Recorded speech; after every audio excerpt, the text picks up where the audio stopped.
Pocas figuras en la historia han dejado una marca tan profunda como Napoleón Bonaparte. Desde su nacimiento en la modesta isla de Córcega hasta su ascenso al trono de Francia, su vida estuvo marcada por la ambición, la genialidad y la tragedia. Su legado no solo transformó a Francia, sino que también redefinió el curso de la historia europea y mundial. Napoleón fue un líder carismático, un estratega incomparable y un reformador visionario.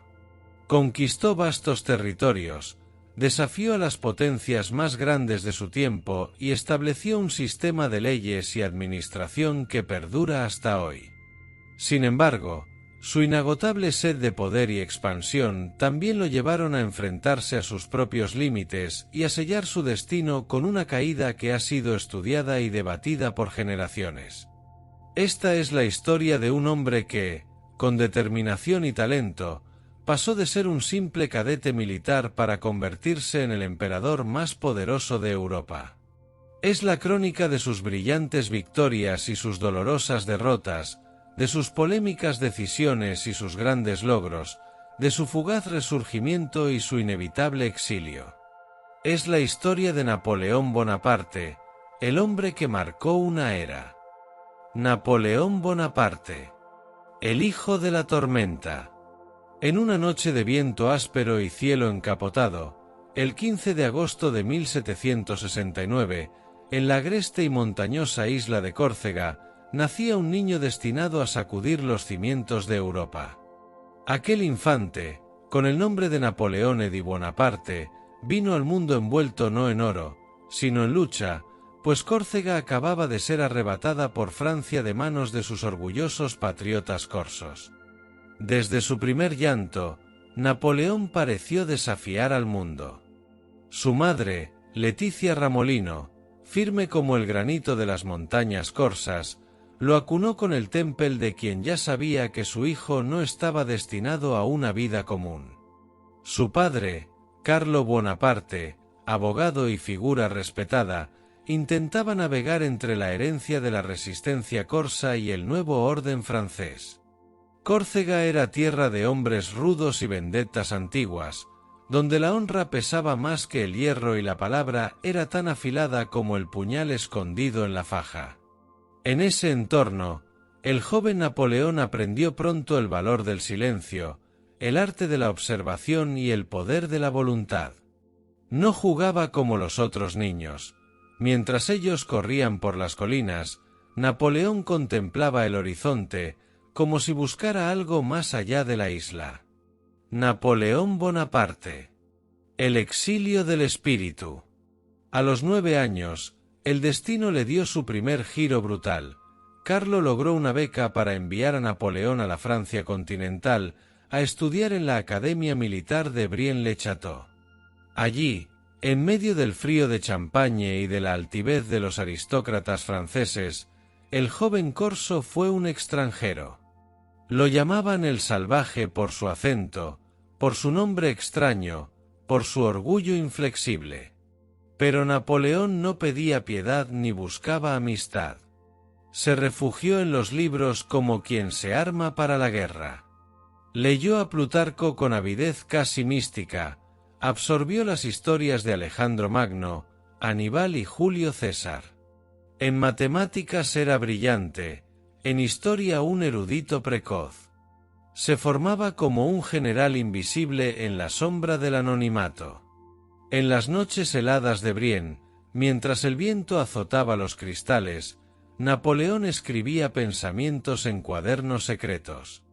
Ya entonces, hablaba de destino, de gloria, de la superioridad del genio sobre el privilegio. El joven no soñaba con la comodidad, sino con la inmortalidad. Napoleón Bonaparte. El silencio antes del trueno. En 1784, a los 15 años, fue admitido en la École Militaire de París, donde se formaban los futuros oficiales del reino. Era el más joven de su clase. Su padre había muerto poco antes, y la familia, ahora empobrecida, dependía de la perseverancia del muchacho. Napoleón estudió artillería, la ciencia de la guerra racional, donde la voluntad humana se une con la física del caos. En París, la revolución comenzaba a murmurar entre callejones y cafés. Napoleón observaba, analizaba, callaba. No se perdía en el bullicio de los discursos, pero comprendía el poder que se avecinaba. A los 16, ya era teniente segundo del ejército francés, el primer paso formal en un sendero que se convertiría en avalancha. No tenía aún ejército, ni títulos, ni gloria. Pero en su corazón ardía una llama imposible de extinguir. Sabía que el mundo estaba enfermo de mediocridad y que la historia necesitaba un cirujano. Napoleón Bonaparte.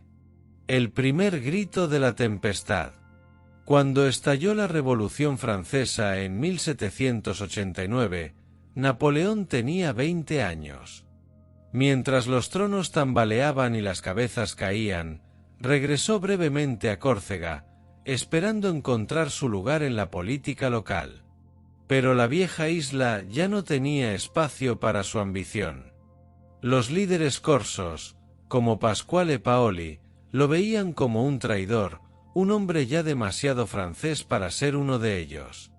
Rechazado en su tierra natal, volvió a Francia. Y fue allí, en 1793, en la ciudad sitiada de Tolón, donde finalmente la historia lo escuchó. Con apenas 24 años, tomó el mando de la artillería en un momento desesperado. Organizó baterías en lugares imposibles, movió cañones como peones en un tablero divino y logró forzar la rendición de la ciudad. Por su genio, fue ascendido a general de brigada. Allí comenzó la leyenda. Aquel joven que había sido burlado por su acento, que había pasado noches hambriento en cuarteles oscuros, ahora caminaba por el campo de batalla como un dios recién despierto. Los soldados lo miraban con mezcla de temor y devoción. Sabían que Napoleón veía cosas que ellos no podían ver. Ahora, con apenas un cuarto de siglo vivido, Napoleón Bonaparte ya era más que un hombre. Era el preludio de un imperio. El mundo aún no lo sabía, pero su conquistador ya estaba en marcha. El nacimiento del general Napoleón Bonaparte y la Revolución de Acero y Sangre. Año 1789. El viejo mundo crujía. En los salones dorados de Versalles, los nobles bailaban sobre un barril de pólvora, ciegos ante la tormenta que se alzaba. París hervía. El pueblo, hambriento y traicionado, alzaba la voz con una furia milenaria. La Bastilla cayó como un símbolo, no sólo de piedra, sino de siglos de opresión. El ancien régimen temblaba. Y en medio de ese caos, una sombra avanzaba desde los márgenes de la historia. Napoleón Bonaparte, joven oficial de artillería, de mirada ardiente y corazón indomable, contemplaba el alboroto no con miedo, sino con oportunidad. Mientras otros veían desorden, Napoleón veía un tablero sin dueño, una partida sin maestro. Su ambición, fría como el acero y ardiente como la pólvora, buscaba su momento. Tenía 20 y tantos años, sin fortuna ni apellido poderoso, pero con una mente que pensaba en términos de mapas y maniobras, en imperios por trazar. La revolución, para él, no era el fin de una era, era la apertura de una puerta. La llama de Tolón, 1793. Donde el destino lo escucha por primera vez. La ciudad de Tolón, estratégica joya del sur de Francia, había caído en manos de los realistas y sus aliados británicos. La joven república, aún tambaleante, necesitaba victorias. Enviado allí como oficial menor de artillería, Napoleón observó la situación con la precisión de un cirujano. Vio lo que nadie más veía, la colina de L'Aiguillette, una posición clave que controlaba el puerto. Convenció a sus superiores, con más genio que rango, de su plan. Movilizó cañones sobre terrenos imposibles, construyó baterías con sus propias manos y golpeó al enemigo con la fuerza de una tormenta inesperada. Cada disparo era una declaración: aquí estoy. El enemigo cayó. Tolón fue retomada. Por su hazaña, fue ascendido a general de brigada con apenas 24 años. Pero no era solo el talento militar lo que brillaba. Era su capacidad de leer el alma de la guerra, de sentir el momento exacto donde se decide la historia. En medio del humo y la metralla, Napoleón no solo luchaba, nacía. Entre guillotinas y gloria, 1794 a 1795. La revolución devora a sus hijos. Mientras la guillotina cantaba en París, y los jacobinos caían tras Robespierre, Napoleón caminaba por la cuerda floja de la política. Apoyó a los jacobinos cuando fue útil, se distanció cuando ardieron. En un momento, cayó en desgracia, incluso fue arrestado. Pero la cárcel no podía contener a un espíritu como el suyo. Salió, y esperó. En octubre de 1795, París fue sacudida por una rebelión monárquica. El Directorio, el nuevo gobierno republicano, temía por su supervivencia. Se necesitaba acción rápida. Se necesitaba fuego. Napoleón, entonces en París, fue llamado a sofocar la revuelta. En unas horas organizó cañones en las calles, apuntando con precisión matemática. Aquel 13 de Vendimiario, París conoció un nuevo sonido, la metralleta del pueblo, una descarga de artillería en pleno centro de la ciudad. Los insurgentes fueron barridos. El Directorio fue salvado. Napoleón, ahora conocido como el hombre del Vendimiario, fue recompensado con el mando del Ejército del Interior, y con fama. Aquel día, su nombre dejó de ser una curiosidad corsa. Ahora era una palabra que los poderosos pronunciaban con respeto y temor. Italia, el primer trono de guerra, 1796. Donde el águila empieza a volar. El Directorio, sabiendo que un hombre como Napoleón no debía permanecer demasiado tiempo cerca del poder político, le ofreció el mando del ejército de Italia. Era un gesto de honor y de exilio disfrazado. Pero Napoleón lo vio como una oportunidad divina. Llegó a su ejército, un puñado de soldados desmoralizados y mal vestidos, y les dijo: «Soldados, estáis hambrientos y desnudos. El gobierno os debe mucho, y no puede daros nada. Yo os llevaré a las tierras más fértiles del mundo. Allí encontraréis gloria, honor y riquezas». Y lo cumplió. En una campaña que asombró a Europa, derrotó una y otra vez a los austríacos y a sus aliados, cruzó los Alpes, ocupó Lombardía, firmó tratados bajo sus propios términos. Cada batalla, Lodi, Arcole, Rivoli, era una sinfonía de velocidad, audacia y cálculo infernal. Ya no era un general de la República. Era algo más. El eco de la tormenta. En pocos años, Napoleón pasó de ser un joven solitario con acento extranjero a ser el terror de los reinos y la esperanza de los pueblos. La Revolución Francesa, nacida en ideas, encontró en Napoleón su espada. Donde otros hablaban de libertad, él la imponía con fuego.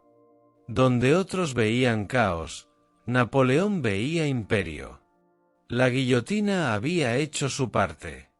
La sangre había corrido. Pero de esa sangre, del barro y del humo, surgió un nuevo orden.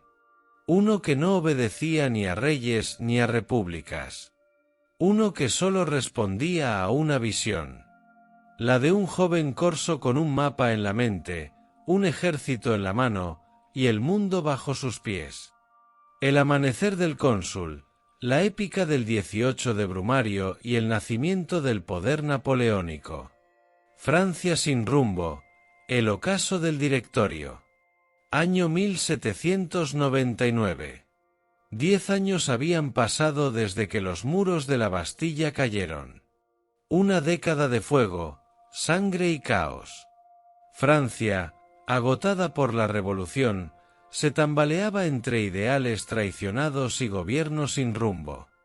El Directorio, esa maquinaria corrupta de 5 hombres que decían gobernar la República, ya no inspiraba respeto. Solo provocaba burlas, miedo y vacío. Las guerras en Europa aún ardían. La economía colapsaba. Las revueltas internas seguían brotando como plagas. El pueblo suspiraba por orden. La nobleza deseaba estabilidad. Y los militares miraban con atención. En ese escenario de confusión, de desesperación disfrazada de república, regresó un hombre que había estado lejos, combatiendo las arenas de Egipto y soñando con imperios antiguos, Napoleón Bonaparte. Su llegada a París fue silenciosa, pero el eco fue ensordecedor. Nadie lo había llamado, pero todos lo esperaban. Era el hombre fuerte, el general invicto, el héroe joven con mirada de mármol y palabras de relámpago. Francia ya no quería libertad, quería dirección. Y Napoleón ya no era solo un soldado. Era una tormenta esperando un cielo débil. La conspiración del destino. El Directorio era una casa agrietada. Y las ratas ya buscaban la salida. Emmanuel Sieyes, uno de los directores más astutos, sabía que la República necesitaba un cambio. Quería un golpe, pero necesitaba una espada. Y Bonaparte era esa espada. A regañadientes, intentó usarlo como instrumento. Pero nadie usa a un rayo como herramienta. Napoleón aceptó entrar en la conspiración. También estaban su hermano Lucien, presidente del Consejo de los 500, Rouler Ducos, otro director desilusionado, y Talleyrand, la serpiente más elegante de Francia. El golpe se preparó con precisión militar. Se eligió una fecha simbólica y discreta, el 18 de Brumario del año 8, según el calendario revolucionario. En términos modernos, 9 de noviembre de 1799. Todo debía parecer legal. Todo debía oler a salvación. Pero bajo el barniz de legalidad, palpitaba una daga. El golpe, cuando la República fue silenciada. Aquel día amaneció con tensión en el aire. El Consejo de Ancianos y el Consejo de los 500, los órganos legislativos de la frágil República, fueron trasladados al Palacio de Saint-Cloud, fuera de París, con la excusa de una amenaza jacobina ficticia. Napoleón se presentó ante ellos como el Salvador. Llevaba su uniforme, su aura y su ambición desnuda. Los ancianos aceptaron sin resistencia. Pero en el Consejo de los 500, la situación se tornó peligrosa. Los diputados gritaban, lo acusaban de traición. Algunos exigían su arresto. Napoleón, visiblemente nervioso por primera vez, entró con su guardia personal. Hubo abucheos, insultos, hasta forcejeos. Se habló de dictadura. Uno de los diputados lo enfrentó, lo empujó. Otro lo llamó César sin corona. Fue su hermano Lucien quien salvó la jornada. Subió al estrado, empuñó una espada y gritó a los soldados: «Aquel que ose declarar que mi hermano es un criminal, que venga aquí y me mate primero. Yo presido esta asamblea, y juro que solo veo conspiradores pagados por enemigos de Francia». Era teatro. Era fuego. Y funcionó. Los soldados entraron. Los diputados fueron dispersados a bayoneta calada. La ley fue borrada con pasos marciales. La República, por segunda vez, fue silenciada. Pero esta vez, para no despertar. El consulado, el nuevo orden. Al día siguiente, el 19 de Brumario, se estableció el nuevo gobierno.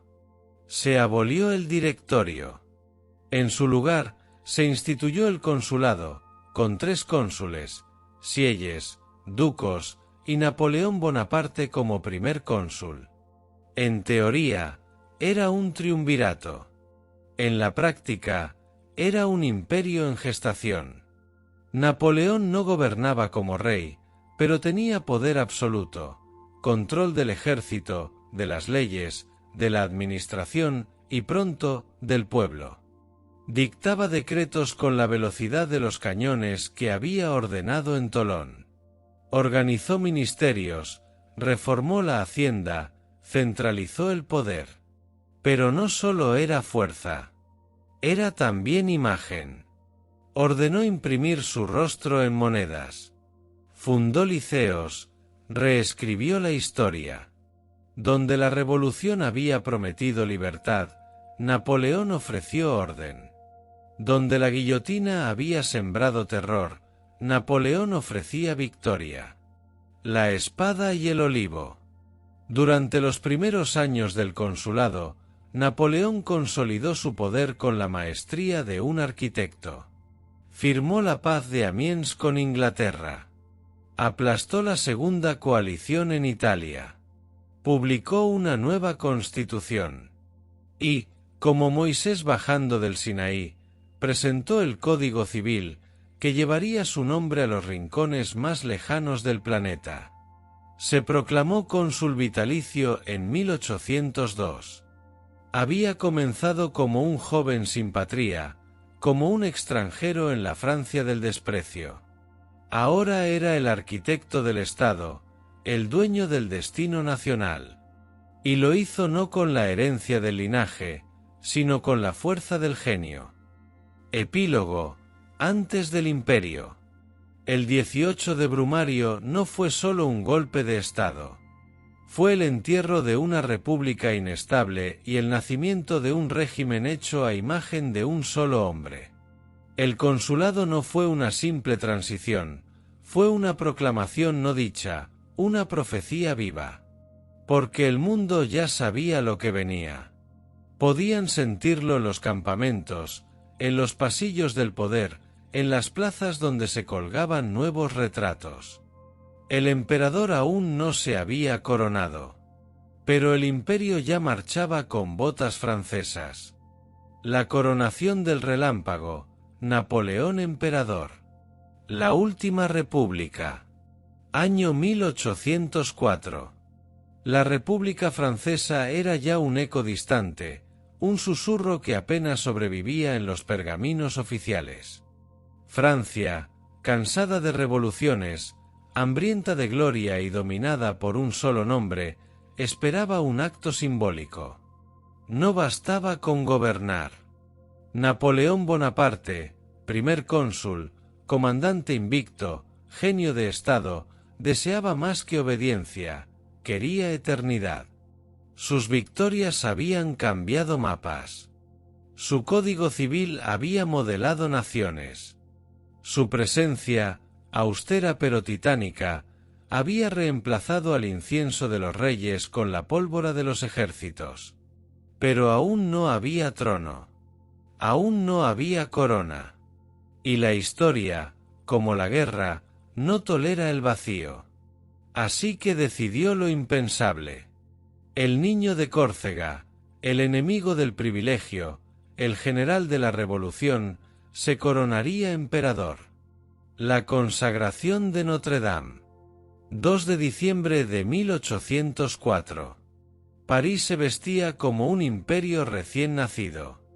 Banderas ondeaban en cada balcón, soldados marchaban al compás de trompetas gloriosas, y la catedral de Notre Dame, antigua morada de reyes, se preparaba para un rito sin precedentes. El Papa Pío VII, traído desde Roma como símbolo sagrado, no llegaba como autoridad, sino como testigo. Porque Napoleón no iba a pedir permiso. Iba a consagrarse a sí mismo. La ceremonia estaba diseñada como una obra maestra de teatro político y divinidad. La catedral fue transformada en un templo imperial, tapices rojos, estandartes dorados, frescos alegóricos. Las calles servían de ciudadanos expectantes. En el interior, la élite de Francia contenía el aliento. Napoleón entró al compás solemne de la música de Jean-Baptiste Lally, vestido con una capa púrpura bordada en oro, al estilo de los Césares. A su lado, la emperatriz Josepine, hermosa, temblorosa, vestida como una reina romana del Renacimiento. La misa comenzó. El incienso llenó las bóvedas. Las oraciones latinas se alzaban como un canto antiguo. El Papa levantó las manos, y entonces, sucedió. La corona no se ruega. En el momento culminante, cuando el sumo pontífice debía colocar la corona sobre la cabeza de Napoleón, el general dio un paso adelante. Y la tomó con sus propias manos. El Papa quedó congelado. La asamblea contuvo el aliento. Napoleón, con mirada firme, alzó la corona al cielo. Y se la colocó a sí mismo. No era un acto de vanidad, sino de mensaje. Un mensaje para los siglos. Yo no recibo poder de nadie. Ni de reyes, ni de dioses. Me lo doy yo mismo. Luego, con delicadeza solemne, coronó también a Josephine. No como súbdita, sino como consorte del Nuevo Mundo. Era un ritual invertido, un golpe sin espada. La divinidad no descendía desde el cielo, se alzaba desde la tierra, con botas militares y mirada imperial. El primer trono del siglo.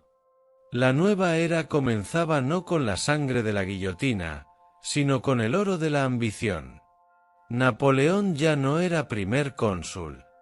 Ahora era Napoleón I, emperador de los franceses, coronado no por el Papa, sino por su propia voluntad.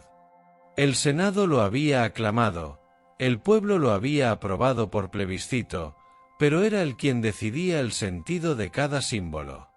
Y sin embargo, no restauraba una monarquía cualquiera.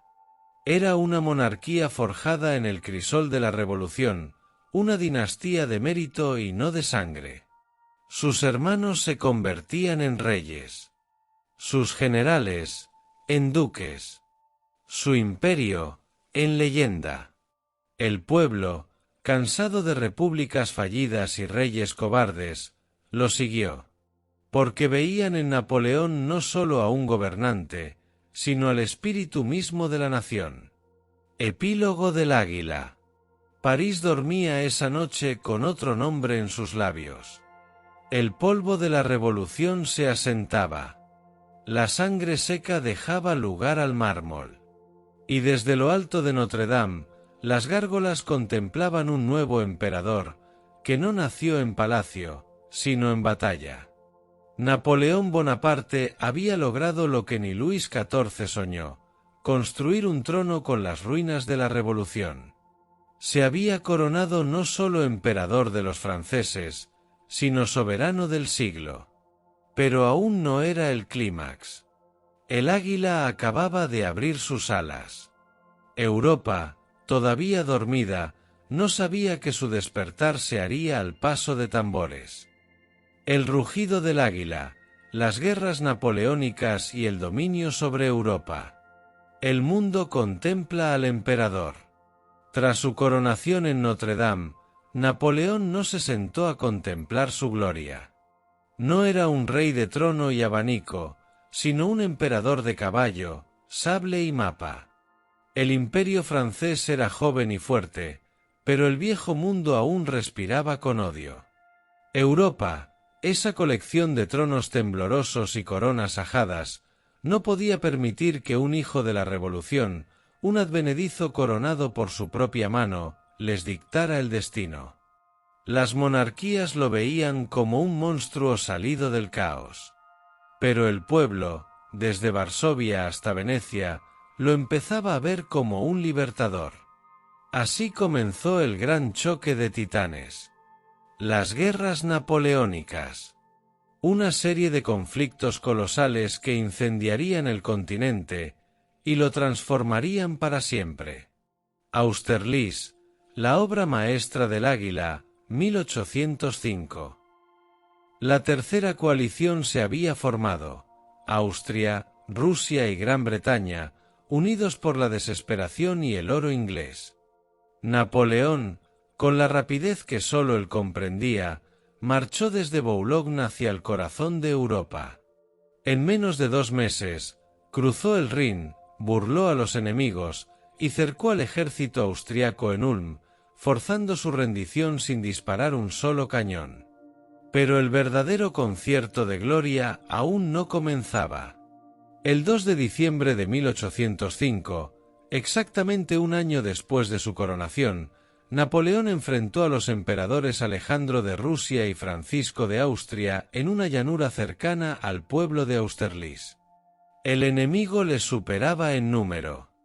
Pero Napoleón poseía algo más poderoso: el control absoluto del terreno, la moral y el tiempo. Fingió debilidad. Atrajo a los aliados a su centro, y luego lanzó un rayo.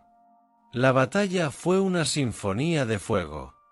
En medio del humo, sus tropas ascendieron la colina del Pratzen como si escalaran hacia la gloria. En pocas horas, el ejército aliado fue destruido. Más de 30.000 bajas. Una sola batalla, y el imperio austríaco se rindió. Napoleón, mirando el amanecer tras la victoria, pronunció: «He ganado en Austerlitz. Mi gloria ha alcanzado su cumbre». Pero la cumbre era solo el principio. El emperador redibuja Europa. Tras Austerlitz, Napoleón ya no era solo emperador de los franceses, era el árbitro de Europa. Redibujó el mapa como un pintor decidido. Disolvió el Sacro Imperio Romano Germánico, un fósil milenario. Creó la Confederación del Rin, un bloque alemán bajo su protección. Colocó a sus hermanos en tronos, José en Nápoles, y luego en España, Luis en Holanda, Jerome en Westfalia. Reforzó su alianza con Rusia mediante un abrazo de lobos en Tilsit, 1807, donde se reunió con el zar Alejandro I sobre una balsa en el Niemen y dividieron Europa como si fuera un pastel. Todo parecía invencible. Pero la ambición no conoce descanso. La guerra en España, el aguijón de la guerrilla, 1808 a 1814. Napoleón, creyendo que España sería un paseo, invadió la península e impuso a su hermano José como rey.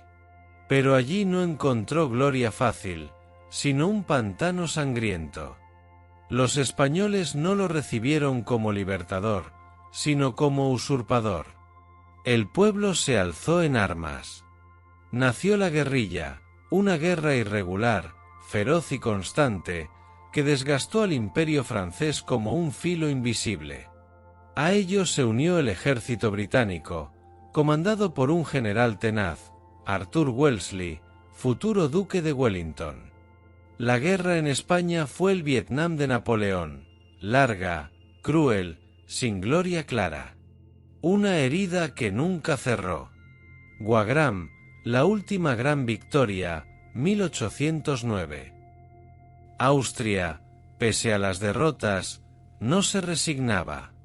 En 1809 lanzó otra ofensiva. Napoleón, como un titán incansable, respondió con furia. La batalla de Wagram, una carnicería gigantesca, fue ganada por la pura fuerza de su genio táctico. Austria cayó de nuevo. Napoleón firmó otra paz, y para sellarla, se casó con María Luisa, hija del emperador austríaco, repudiando a la emperatriz Josephine. Con esa boda, Napoleón entraba simbólicamente en el club de las viejas monarquías. El advenedizo corso era ahora yerno de los Habsburgo. El hombre sin corona hereditaria, ahora tenía un heredero legítimo, el rey de Roma.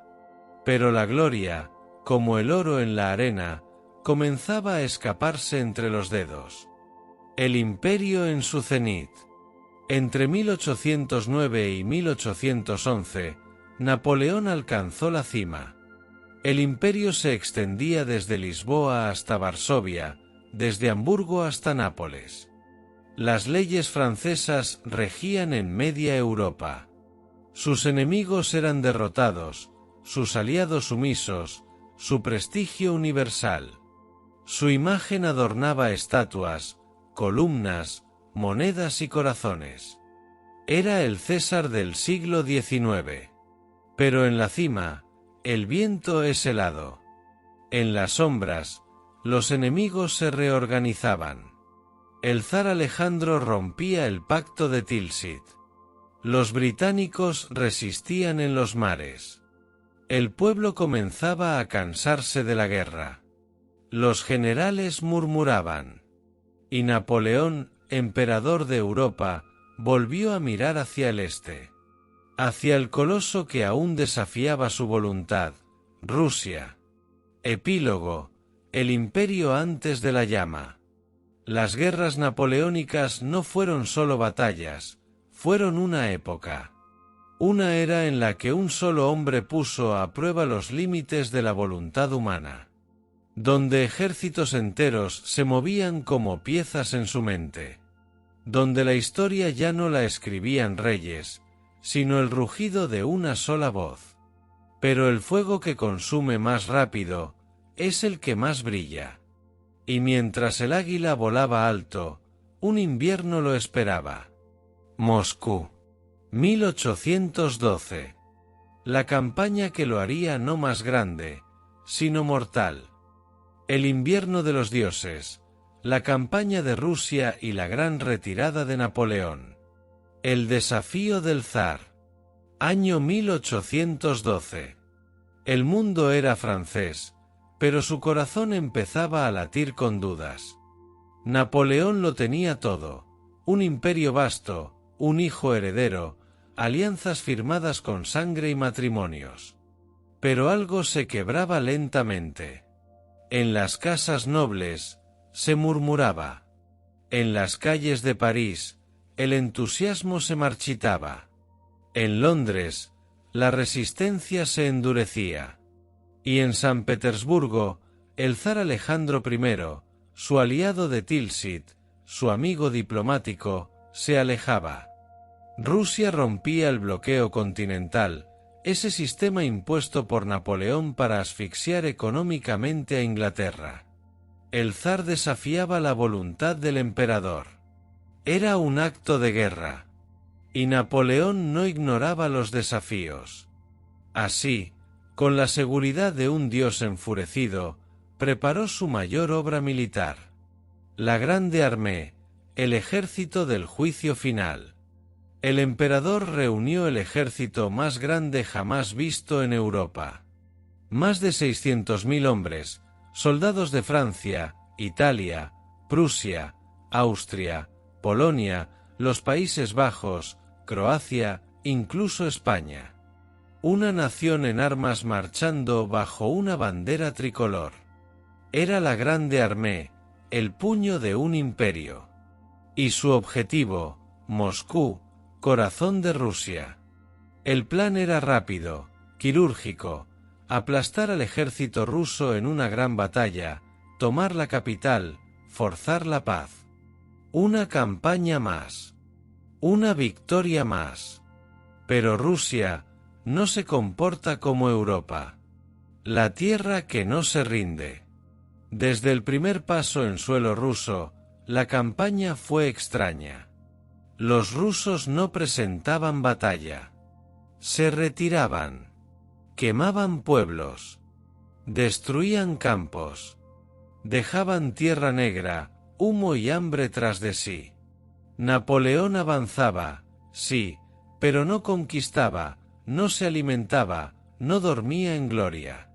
Solo avanzaba en silencio, mientras la línea de suministro se alargaba como una vena vulnerable. Y entonces, en septiembre de 1812, finalmente, los rusos hicieron frente. En un lugar llamado Borodino. Borodino, la batalla de los tambores rotos. Fue una de las más sangrientas de la historia. Cañones tronaron desde el alba. Cuerpos volaban por los aires. Infantería avanzaba bajo una lluvia de fuego. Las líneas rusas resistieron con una ferocidad brutal. Napoleón, por primera vez, no desplegó su guardia imperial. Titubeó. Midió mal. Ganó el campo, pero no la guerra. Borodino fue una victoria pírrica. El ejército ruso no fue destruido. Se retiró, sí, pero Moscú aún no era el final. Moscú ardiente. El 14 de septiembre, la Grande Armée entró en Moscú. Napoleón esperaba una delegación de paz. En cambio, encontró una ciudad vacía. Desierta. Silenciosa. Y luego, en llamas. Los rusos habían prendido fuego a su propia capital. Durante 5 noches, las llamas devoraron tejados, palacios, iglesias, almacenes. La ciudad ardía como un mensaje de los dioses. No habrá rendición. Napoleón esperó durante un mes. No llegó ningún emisario. Solo nieve. La retirada, la venganza del invierno. Entonces, en octubre de 1812, Napoleón ordenó la retirada. El invierno ruso llegó como una maldición bíblica. Temperaturas bajo cero.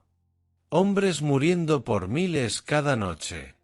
Caballos congelados de pie. Cuerpos partidos por la escarcha. Las ropas francesas no estaban hechas para esto. La línea de suministro estaba rota. Los cosacos, jinetes fantasmas rusos, atacaban sin descanso, como lobos en la niebla. Los soldados marchaban harapientos, sin zapatos, sin comida, arrastrando mosquetes congelados. La Grande Armée se deshacía como humo bajo la luna. Napoleón, al ver la magnitud de la catástrofe, abandonó el ejército y cabalgó de regreso a París. Su presencia era necesaria para salvar el trono. La retirada siguió sin él, en una odisea de hueso y lamento. El cuerpo y el espíritu. De los más de 600.000 hombres que cruzaron el Niemen, menos de 50.000 regresaron. El imperio aún vivía, pero su alma había muerto en la nieve. Napoleón seguía siendo emperador. Pero ya no era infalible. La leyenda sangraba. Europa entera lo vio. Y comenzó a prepararse para el contraataque. Epílogo del invierno. La campaña de Rusia no fue solo una derrota militar. Fue la inversión del mito. El titán ya no era invencible. El águila ya no volaba, sino que arrastraba sus alas congeladas. Pero Napoleón no estaba acabado. Aún le quedaban batallas, aún levantaría ejércitos de las cenizas. Aún sería emperador. Pero tras Moscú, ya no marchaba hacia la gloria. Marchaba hacia la historia. El crepúsculo del águila, la sexta coalición, Leipzig y la primera abdicación de Napoleón. Europa despierta. El invierno ruso no solo congeló los huesos de la Grande Armée, también descongeló el valor de las naciones. Después de 1812, Napoleón ya no era el monstruo invencible de Austerlitz. Había sangrado. Había huido. Y eso bastaba para que sus enemigos, aquellos tronos que él había quebrado, se alzaran una vez más. Austria, Rusia, Prusia y el Reino Unido formaron la Sexta Coalición. Una alianza de viejos imperios unidos por un odio nuevo. Y por primera vez, Europa no solo quería resistir a Napoleón. Quería destruirlo. El emperador de los milagros. A pesar de la tragedia rusa, Napoleón no se derrumbó. Como un fénix, levantó un nuevo ejército en meses. Muchos eran jóvenes sin experiencia, niños con fusiles, pero seguían al águila. Y, donde estaba él, aún había esperanza. En 1813, Napoleón aún demostraba su genio. Ganó en Lützen y Bautzen, derrotando a prusianos y rusos. Luchaba con la furia de un león acorralado, moviendo ejércitos como piezas de ajedrez. Pero los enemigos aprendían.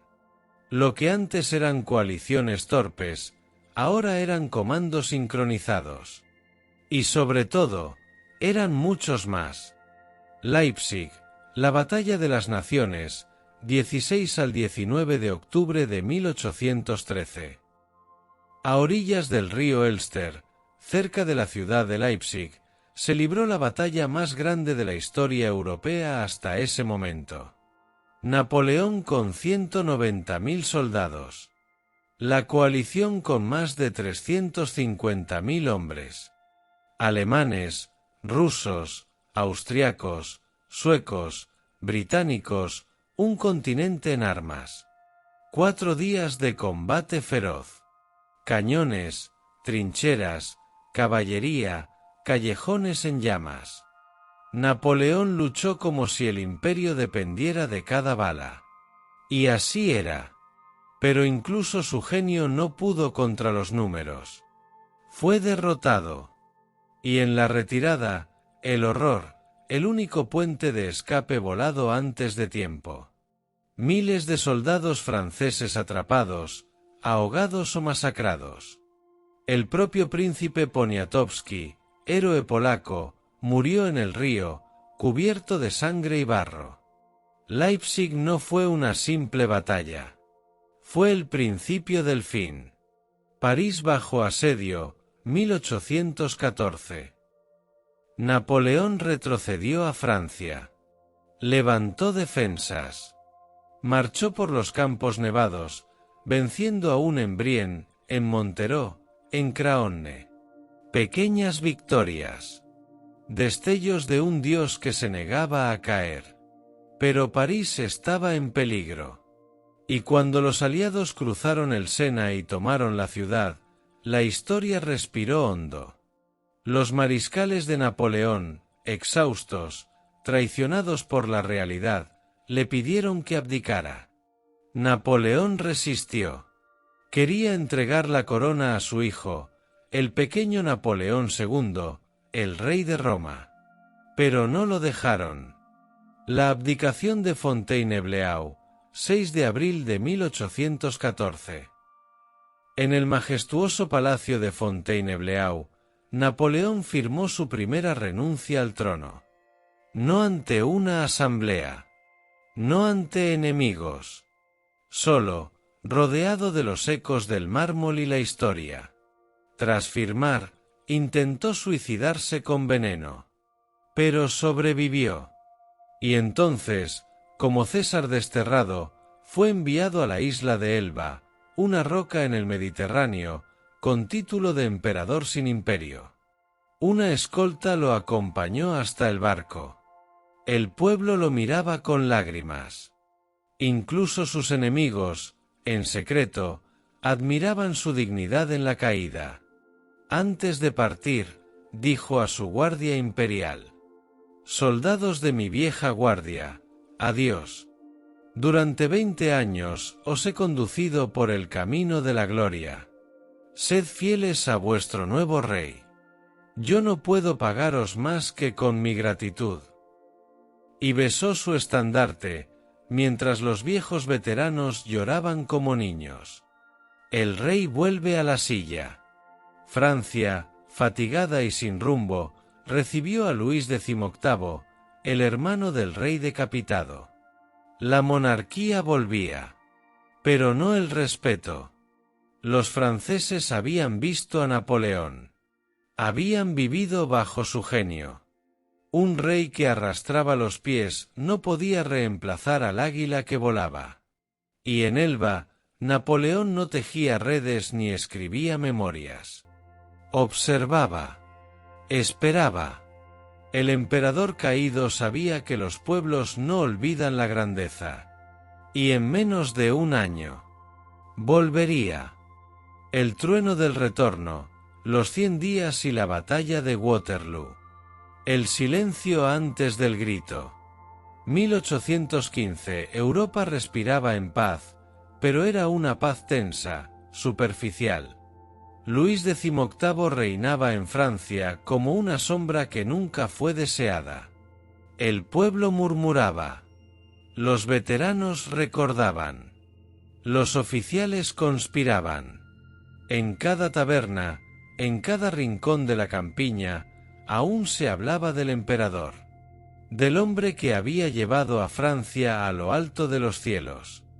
Mientras tanto, en la isla de Elba, Napoleón, con apenas 1000 hombres a su mando, escuchaba. Le llegaban noticias como centellas, la impopularidad del rey, las intrigas de Viena, el desprecio de los soldados al nuevo régimen. Entonces, en el más audaz de los movimientos políticos y militares jamás concebidos, el emperador decidió regresar. El vuelo del águila, 1 de marzo de 1815. Napoleón desembarcó en el sur de Francia con un puñado de fieles. Ningún ejército. Ninguna garantía. Solo su nombre. Y su leyenda. Marchó hacia el norte. Cada día crecía su comitiva. Cuando el rey envió tropas para detenerlo, se produjo el milagro. En Lafri, el ejército real le cortó el paso. Napoleón avanzó solo. Abrió su abrigo y gritó: «Soldados, si quieren disparar a su emperador, aquí me tienen». Silencio. Y luego, los fusiles bajaron. Los soldados gritaron: «¡Viva el emperador!». La montaña rugió. Francia se rendía de nuevo a su héroe. Luis XVIII huyó de París sin dignidad ni gloria. En solo 20 días, Napoleón regresaba al trono. Era el inicio de los 100 días. Europa se arma de nuevo. La noticia corrió por Europa como un rayo maldito. Los reyes no celebrarían una segunda revolución napoleónica. Se convocó la séptima coalición. Gran Bretaña, Prusia, Austria, Rusia. Todos prometieron marchar sobre Francia hasta aplastar al emperador de una vez por todas. Napoleón, sabiendo que el tiempo era su peor enemigo, decidió atacar primero. Su estrategia: vencer a los ejércitos enemigos uno por uno antes de que pudieran unirse. Su destino lo llevaría a una aldea belga. Waterloo. La última campaña. En junio de 1815, Napoleón cruzó la frontera con 124.000 soldados. Su genio táctico seguía intacto. Derrotó a los prusianos en Ligny, 16 de junio. Mientras tanto, su mariscal Ney combatía a los británicos en Quatre Bras, sin éxito decisivo. El plan era claro: aplastar a Wellington antes de que llegara Blücher con los prusianos. Y así, el 18 de junio de 1815, bajo una lluvia espesa y un barro que parecía hecho de los suspiros del infierno, comenzó Waterloo. La batalla de Waterloo, 18 de junio de 1815. Wellington, el comandante británico, estaba en posición defensiva en una cresta. El suelo embarrado retrasó el ataque francés. Los cañones no podían avanzar. La caballería resbalaba.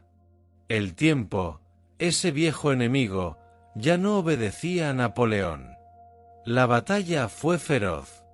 La Guardia Imperial, su cuerpo más leal, fue enviada en el momento crucial. Pero los británicos resistieron.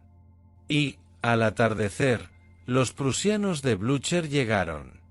El campo se llenó de humo y desesperación. Los franceses, acorralados, comenzaron a ceder. Y entonces, por primera vez en toda su historia, la Guardia Imperial retrocedió. La Guardia retrocede, todo está perdido. Gritó alguien entre el caos. Napoleón, desde una colina, vio su destino quebrarse. No era solo una derrota. Era el fin. El fin del águila. Tras la derrota, Napoleón regresó a París. Intentó resistir, organizar, recuperar algo de su imperio perdido. Pero el país estaba exhausto. Sus aliados, divididos. El pueblo, silencioso. El 22 de junio de 1815, Napoleón abdicó por segunda vez. Intentó huir a América. Pero los británicos no lo permitirían. Lo capturaron. Y esta vez, no lo mandarían a una isla cercana, sino al fin del mundo. El exilio en Santa Elena. Una roca volcánica en medio del Atlántico Sur. Lejana, inhóspita, olvidada por los dioses. Allí fue encerrado Napoleón Bonaparte. Ya no era emperador. Solo un prisionero. Vivió sus últimos años escribiendo memorias, caminando entre las rocas, hablando con el viento y la historia. A sus carceleros, les hablaba como a alumnos. A Europa, como a una amante ingrata. El 5 de mayo de 1821, el águila cerró los ojos por última vez. Tenía 51 años. Sus últimas palabras. Francia, el ejército, la cabeza del ejército. Joséphine. Napoleón no murió en Santa Elena. Al menos, no en espíritu. Su legado, militar, político, social, se propagó como la pólvora por el siglo XIX. Los códigos que creó, las ideas que sembró, las fronteras que alteró, sobrevivieron mucho más que cualquier trono. Fue más que un emperador. Fue un símbolo de lo que el ser humano puede lograr cuando la ambición y el genio se combinan sin límites. Un Prometeo moderno. Un dios caído. Y aún hoy, bajo cada estatua de Napoleón, late el eco de sus tambores. Y el mundo, aún temblando, lo recuerda.